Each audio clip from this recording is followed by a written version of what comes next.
Удруженијето на граѓани афористичка репрезентација на Македонија за на 2 април ја закажа 10-та вечер на македонскиот афоризам Кочани 2022.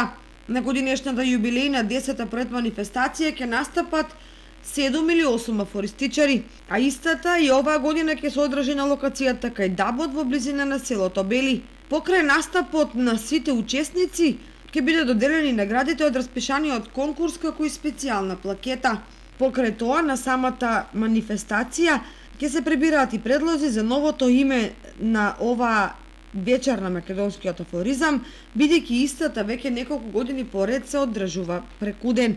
Инаку Удруженијето на граѓани афористичка репрезентација на Македонија од Кочани е формирано во август 2014 година и има за цел да го афирмира афоризмот, да ги доближи до публиката и да го стимулира ова творештво кај афористичарите од земјава и пошироко. Удруженијето се покажа како одличен организатор на манифестацијата вечер на македонскиот афоризам и истата се одржува напролет спроти викенд кој е најблизу до 1 април.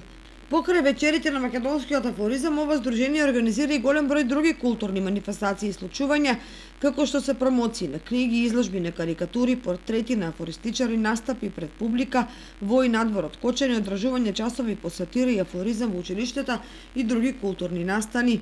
Составен дел на манифестацијата е традиционалниот конкурс за афоризми, создавањето на однапред зададена тема, но и наградите се предизвик за домашните автори на афоризми да учествуваат во овој конкурс.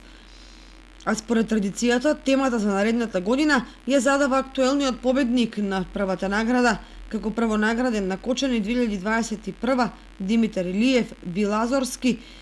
За Кочани 2022 ја зададе темата Македонија, македонизам.